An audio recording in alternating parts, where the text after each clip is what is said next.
Hello students, how are you?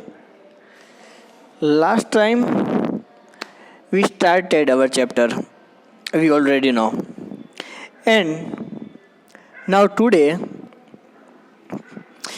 we are learning some different topics. Last time we learned about basic topics, introduction, what is chemical reaction, okay? Examples of chemical reaction and activity of magnesium. जब magnesium को हम heat करेंगे, when heat of magnesium ribbon, then क्या होगा कि magnesium ribbon है वो उसको जब हम हीट करेंगे तब वो वाइट पाउडर में हमारे पास वाइट सब्सटेंस में हमें मिलेगी. तो वो क्या है? मैग्नीशियम ऑक्साइड है. It means magnesium is processed with oxygen and it turns into magnesium oxide. Okay, so ये लास्ट हमने की थी एक्टिविटी. और बाद में ये मैंने जिंक एक्टिविटी 1.2 है वो आप डाइजेस्ट में देख सकते हैं. ठीक है, zinc plus HCl, Zn plus HCl. तो रिएक्शन के बाद क्या होगा? After reaction ZnCl2 plus H2 gas is produced. Okay. Now the next topic, chemical equations. अब chemical equations में क्या है? हमें डिटेल में जाना है केमिकल इक्वेशन में क्या क्या होता है. अब देखिए, सबसे पहले हम जो भी मटेरियल, हम जो कोई भी सब्सटेंस लेते हैं, ठीक है, तो वो लेफ़्ट साइड हम LHS में लेते हैं और जो हमें प्रोडक्ट जो मिलती है वो हम RHS as a right hand side हम लेंगे. ठीक है, अब यहाँ पे देखिए, यहाँ पे जो हम लेफ्ट हैंड साइड LHS के साइड हम लेंगे उसको बोलेंगे हम रिएक्टेंट्स. जो हमने प्रैक्टिकल के लिए हमने यूज़ किया है उसको क्या कहेंगे? रिएक्टेंट्स. और जो हमें मिला है उसे हम क्या कहेंगे? प्रोडक्ट. ओके, यहाँ पे magnesium it means Mg plus oxygen plus O2. तो यहाँ पे मैग्नीशियम ऑक्साइड का फॉर्मूला हो गया MgO. लेकिन यहाँ पे हमने इस इक्वेशन को बैलेंस नहीं किया है. बैलेंस क्यों करना चाहिए वो मैं आपको बताता हूँ. मान लीजिए यहाँ पे मैग्नीशियम कितने हैं? अगर कुछ नहीं है तो आगे कुछ नहीं होता, क्या 1 होता है. तो यहाँ पे मैग्नीशियम 1 है, यहाँ पे तो ऑक्सीजन 2 है, तो यहाँ पे तो ऑक्सीजन 1 है. इट मीन्स कि ये जो इक्वेशन है वो बैलेंस नहीं है. तो हमें उसको बैलेंसिंग करने के लिए हमें सीखना पड़ेगा कि बैलेंस कैसे करते हैं. ठीक है, और यहाँ पे एक और बात है वो आपको याद रखनी है कि जो कोई भी प्रोसेस है आपको उसके बीच में कोई एक एरो का जो सिंबल है वो आपको कंपलसरी लिखना पड़ेगा. ठीक है, क्योंकि वो हमें रिप्रेजेंट करते हैं कि रिएक्टेंट से वो जब ज्वाइंट हो गए तो हमें क्या मिल जाएगी? प्रोडक्ट मिल जाएगी. ओके, सो ये जो कुछ बात थी ये कुछ सिर्फ याद रखने के लिए क्वेश्चन है. ये कोई जो भी आपको क्वेश्चन करने हैं वो मैं आज आपको मैं कह दूंगा. ठीक है, और आपको वो सारे क्वेश्चंस है वो बुक में लिखने हैं. हाँ, एक बात मैं आपको कह दूं कि ये जो चैप्टर है वो याद रखना सभी 1 मार्क्स और 3 मार्क्स. ठीक है, 1 मार्क्स और 3 मार्क्स में ये चैप्टर है. सो हमें 1 मार्क्स के लिए बहुत कुछ करना पड़ेगा. देखो, आपकी जो मैंने डाइजेस्ट की PDF जो सेंड की है उसमें MCQ है, ब्लैंक्स है, ट्रू फॉल्स है, 1 सेंटेंस क्वेश्चन है. ठीक है, तो ये सभी जो है वो आपको 1 मार्क्स के लिए ये सभी करना पड़ेगा. और 3 मार्क्स के लिए जो बड़े बड़े क्वेश्चन जो हमें करने हैं, लॉन्ग क्वेश्चन है, वो मैं आपको कह दूंगा कि ये क्वेश्चन करने हैं तो आप वो क्वेश्चन कर लीजिए. ठीक है, सो हमें टारगेट में रखना है 1 मार्क्स और 3 मार्क्स. यानी ये जो चैप्टर है पूरा 4 मार्क्स का है, लेकिन क्वेश्चन हमें जो मेन क्वेश्चन है वो हमें 3 मार्क्स के करने हैं. ठीक है, अब देखिए राइटिंग अ केमिकल इक्वेशन. अब यहाँ पे मैंने आपको बता दिया कि यहाँ पे Mg लिखा है, यहाँ पे O2 लिखा हुआ है, तो यहाँ फिर MgO है, लेकिन यहाँ पे ऑक्सीजन है वो बैलेंस नहीं है, आपको क्लियरली दिख रहा है. ठीक है, आपको क्लियरली दिख रहा है कि यहाँ पे ऑक्सीजन है वो बैलेंस नहीं है। तो हमें क्या करना होगा कि हमें बैलेंस करना होगा। लेकिन ये तो बहुत ही छोटा सा रिएक्शन है, अगर कोई बड़ा सा रिएक्शन होता है, अब देखो अगर आपको देखना है कि बैलेंस कैसे करते हैं तो मैं सिर्फ अभी बता दूं, देखो Mg प्लस O2 तो यहाँ पे हमें मिल रहा है MgO, ठीक है। लेकिन यहाँ पे Mg मीन्स मैग्नीशियम, मैग्नीशियम तो यहाँ पे बैलेंस है, लेकिन यहाँ पे ऑक्सीजन बैलेंस नहीं है। तो मुझे ऑक्सीजन को बैलेंस करने के लिए मुझे यहाँ पे 2 से मल्टीप्लाई करना होगा। तो अगर मैंने यहाँ पे 2 से मल्टीप्लाई कर दिया है तो मुझे यहाँ पे मैग्नीशियम कितने हो गए, 2 हो गए, तो मुझे यहाँ पे भी 2 लिखना पड़ेगा।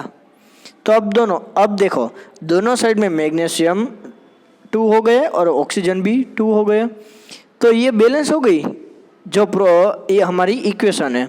तो इस तरह से हमारे पास अगर कोई बड़ा सा इक्वेशन आता है, कोई बड़ा सा कोई इक्वेशन है तो हमें उसे बैलेंस करना है तो कैसे करेंगे। अब देखो ये जो क्वेश्चन है वो बहुत ही लॉन्ग क्वेश्चन है, ठीक है। How to balance chemical equation. So आपको ये सिर्फ जानने के लिए ये पूरा क्वेश्चन आपको करना नहीं है, क्योंकि 3 मार्क्स में ये क्वेश्चन है वो बहुत लॉन्ग हो जाता है, ठीक है। तो आपको ये क्वेश्चन लर्न नहीं करना है, सिर्फ और सिर्फ आपको समझना है, ठीक है। ये एग्जाम्स के लिए उतना ही भी नहीं है, आपको सिर्फ समझना है, ठीक है। यहाँ पे एक प्रोसेस है जिंक प्लस सल्फ्यूरिक एसिड, फिर है जिंक सल्फेट और हाइड्रोजन। तो जिंक की फॉर्मूला क्या होगी Zn, सल्फ्यूरिक एसिड की H2SO4, जिंक सल्फेट की ZnSO4 और हाइड्रोजन की H2, ठीक है। सबसे पहले अब हमें क्या करना है, देखो ध्यान से देखिए, अब ये जो पूरा सा टॉपिक है वही सिर्फ मैं आपको बता रहा हूँ, ठीक है। सो और कुछ टॉपिक हम आज नहीं लेंगे, सिर्फ यही लर्न करना है। सबसे पहले जो भी एलिमेंट्स आपको दिखाई दे रहे हैं उसे फाइंड आउट कर लो। देखो सबसे पहले यहाँ पे जिंक दिख रहा है तो मैंने यहाँ पे जिंक लिख दिया, फिर मुझे यहाँ पे H यानी हाइड्रोजन है, S यानी सल्फर है, O यानी ऑक्सीजन है। तो इस पूरे इक्वेशन में जो भी एलिमेंट आपको दिख रहे हैं वो आपको यहाँ पे लिख लेने हैं, ठीक है। तो सबसे पहले लिख लो। अब यहाँ पे एक आपको टेबल बनाना है, एक LHS और एक RHS। तो कोई भी जो एलिमेंट है तो उसके नंबर ऑफ एटम्स कितने हैं वो हमें सबसे पहले फाइंड आउट करने हैं। तो वो तो यहाँ पे दिख रहे हैं, देखो LHS मीन्स सिर्फ यहाँ पे देखो जिंक, यहाँ पे तो नंबर ऑफ एटम्स जिंक के कितने 1, तो यहाँ पे लिखो 1। फिर क्या है यहाँ पे हाइड्रोजन है तो हाइड्रोजन क्या है 2, तो यहाँ पे 2 लिखो। यहाँ पे सल्फर 1 है तो सल्फर का 1 लिखो, और ऑक्सीजन क्या है 4 है तो ऑक्सीजन के पास 4 लिखो। सेम प्रोसेस हमें RHS में करनी है, ठीक है। सेम प्रोसेस RHS में करेंगे तो जिंक क्या है 1 है तो जिंक तो दोनों साइड 1 1 हो गया, तो उसको बैलेंस करने की ज़रूरत नहीं है। S है, S यानी 1 है, हाइड्रोजन है तो हाइड्रोजन 2 है, और ऑक्सीजन है तो ऑक्सीजन 4 है, ठीक है। अब देखो यहाँ पे आप देख सकते हो कि यहाँ पे LHS और RHS दोनों में जो भी एलिमेंट है उन दोनों के नंबर ऑफ एटम्स है वो क्या है सेम है। तो आपको बैलेंस करने की कोई रिक्वायरमेंट नहीं रहती है, ठीक है। So you do not need to balance it. So आपको क्या करना है, उस इक्वेशन वो आपका इक्वेशन सही है, आपको उसमें कुछ नहीं करना है। लेकिन मान लीजिए हम एक एग्जांपल ले लेते हैं ये वाला Fe प्लस H2O, तो it gives Fe3O4 plus H2, ठीक है। तो सबसे पहले आपको क्या लिखना है, देखो सबसे पहले आपको जो फर्स्ट स्टेप करना है कि सभी को बॉक्स में आप एक स्क्वायर बॉक्स में सभी लिख लीजिए Fe plus H2O, it gives Fe3O4 plus H2, ठीक है, ताकि हमें पता चले कि बैलेंस कौन से एलिमेंट्स हमें बैलेंस करने हैं, ठीक है। चलो अब सेकंड स्टेप में क्या करते हैं कि हम एक टेबल ड्रॉ करते हैं। तो हमें इसमें से कौन से एलिमेंट दिख रहे हैं, Fe है, H है, O है, ठीक है। तो Fe, H और O। तो LHS में कौन से एलिमेंट दिख रहे हैं, नंबर ऑफ एटम्स Fe के 1, तो यहाँ पे 1 लिखेंगे, हाइड्रोजन के 2, तो यहाँ पे 2 लिखा है, और ऑक्सीजन का 1।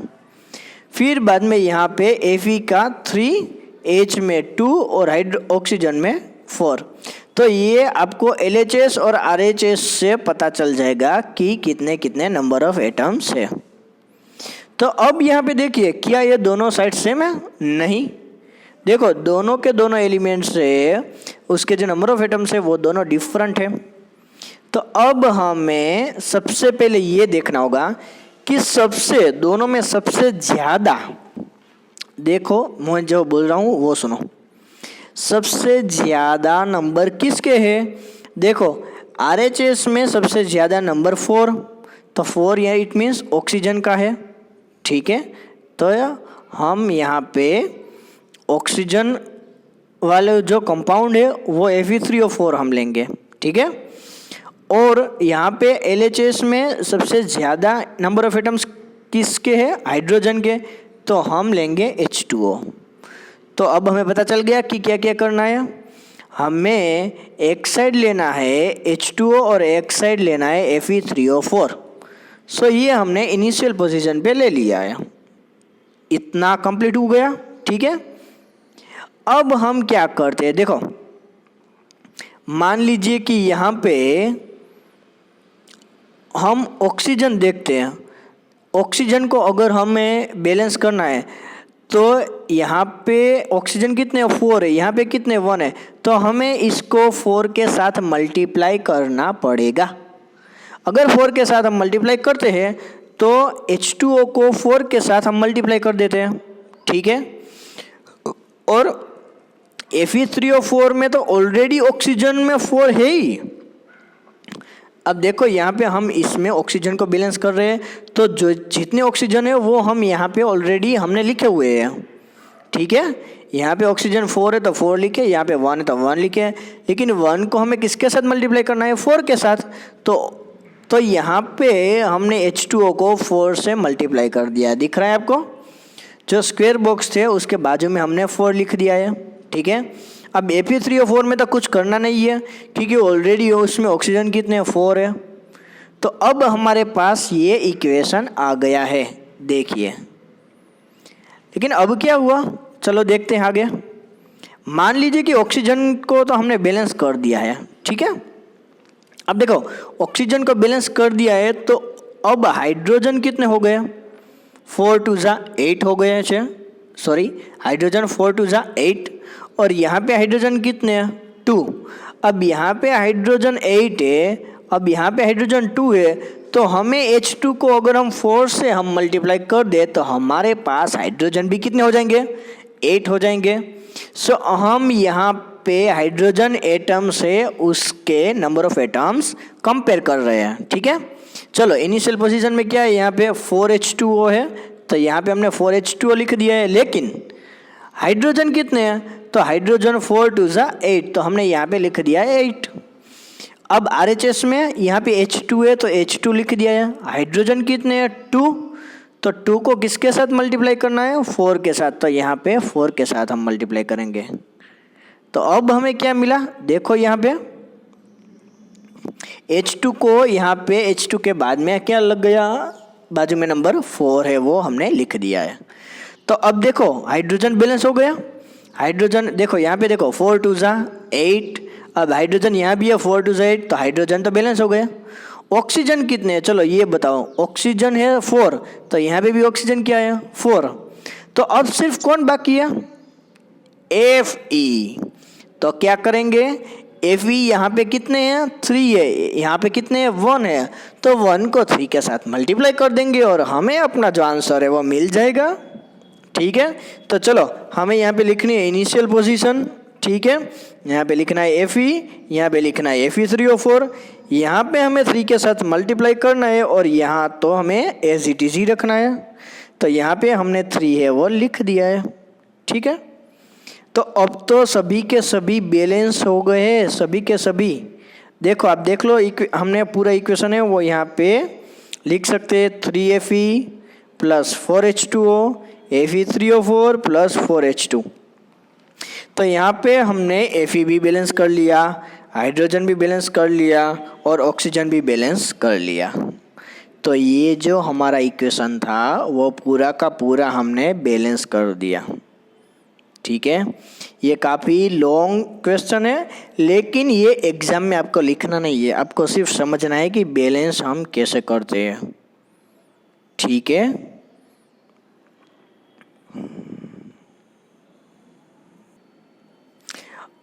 अब ये जो नीचे जो लिखा हुआ है वो मैं डायरेक्टली आपको कह देता हूँ। ऑलरेडी मैंने फर्स्ट लेक्चर में कह दिया था कि हमें सभी के स्टेट से, हमें सभी की जो स्टेट है वो हमें याद रखनी है। याद मीन्स हमें सिर्फ देखनी है कि वो सॉलिड है, लिक्विड है या गैस है।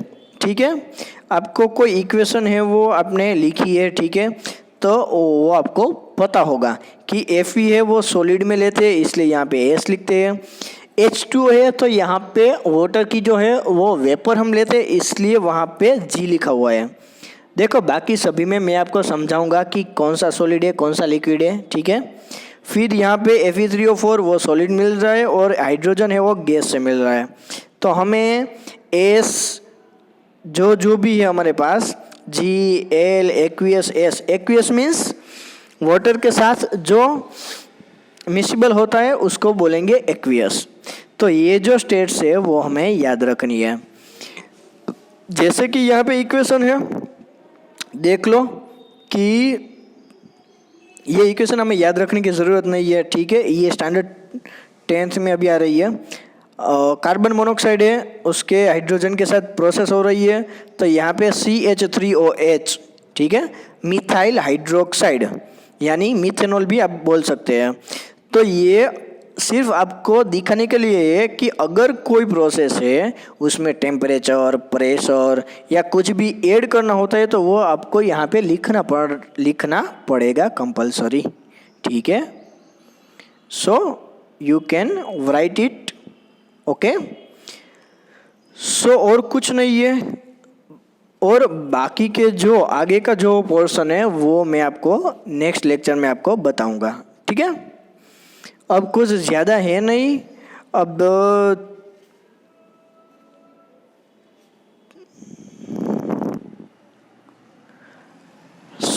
यहाँ के जो बाकी के क्वेश्चंस और जो टॉपिक है वो नेक्स्ट टाइम हम लर्न करेंगे। अभी के लिए आप इतना कर लो।